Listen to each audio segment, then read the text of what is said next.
खुद पर विश्वास करना है। ये बातें कही जाती हैं, हम लोग भी दिन में कई बार कि हमें खुद पर विश्वास नहीं होगा तब तक हम धनी नहीं बनेंगे, तब तक अपनी समस्या से छुटकारा नहीं पाएंगे, तब तक समस्याएं हमारा पिंड नहीं छोड़ेंगी। ऐसा होता है ना। तो खुद पर विश्वास का मतलब क्या हुआ? खुद पर विश्वास का मतलब हुआ कि पहले तो खुद को देखें कि हम कितने बड़े हैं, कहाँ से हम जन्मे हैं, कहाँ हमारा जीवन है, हम जन्मे भी कि नहीं जन्मे, हमारा विस्तार कितना, हमारा क्षेत्रफल कितना है, हमारे अंदर ऊर्जा कितनी है। खुद से पूरी तरह परिचित हो जाए पहले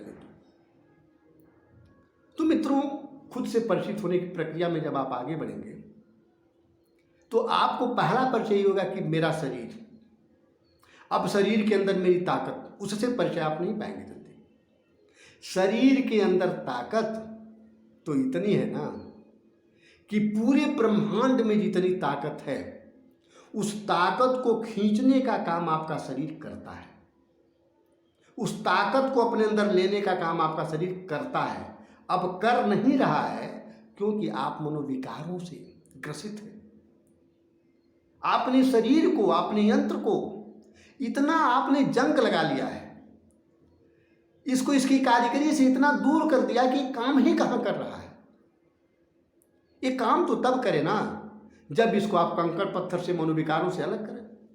इसके अंदर जितनी कालिखाएं, जितनी कालिमाएं, जितने कालिक, जितने मैल, जितने दुर्गुण, जितनी बुराइयां भर रखे उसको दूर तो करें। इस मशीन को स्वस्थ होने दें। ईश्वर के शरीर का एक अंग है, इस अंग को पूरी तरह से स्वस्थ होने दीजिए और इसमें ईश्वर का कोई हाथ नहीं है। आपने जो कर्म किया है उस कर्म फल की वजह से आप अपने इस अंग को, अपने शरीर को, इस खंड शरीर को पूरी तरह से दूषित किए हुए। तो खुद से परिचित होने की जरूरत है।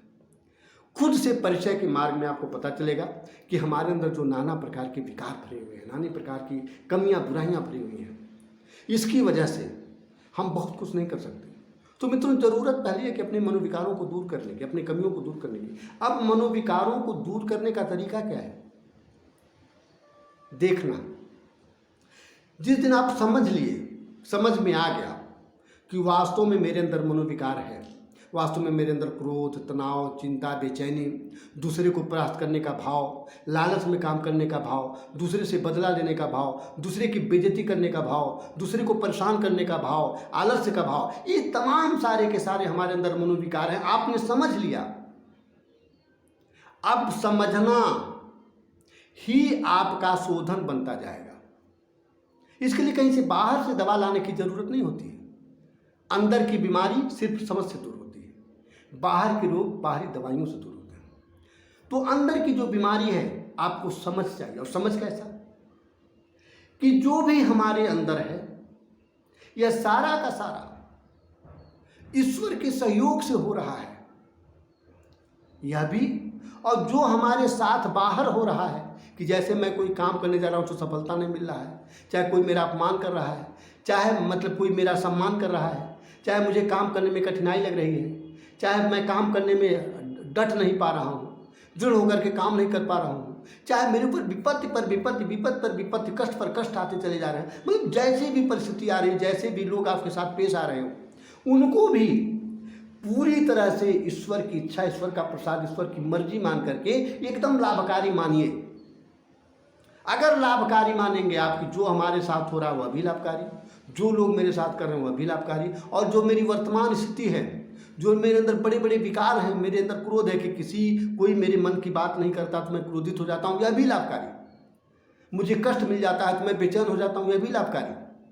मेरे मन का नहीं होता तो मैं एकदम भड़बड़ा जाता हूँ, बौखला जाता हूँ, तनावग्रस्त हो जाता हूँ, यह भी लाभकारी। मतलब अपने जीवन में जो जो हो रहा है हर एक को लाभकारी मानिए आप, तो आपका सारा कुछ बदल जाएगा। जीवन अलौकिक दिव्यता से भर जाएगा। इसको जी करके देखें, उतारें, जी करके उतारेंगे, देखेंगे यही बात जो मैं कह रहा हूं बिल्कुल हुबहू यही बात आपके जीवन में आने वाली है। इसमें कहीं से कोई दो राय नहीं। मित्रों, इन बातों को, मेरी बातों को जीने की जरूरत है।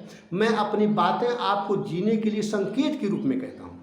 आप जिएंगे, जीना शुरू करेंगे, उतारना शुरू करेंगे, समझना शुरू करेंगे, क्या नहीं हो जाएगा आपके अंदर। बड़े परिवर्तन की ओर, महापरिवर्तन की ओर आपके कदम बढ़ जाएंगे, इसमें कहीं से कोई दो राय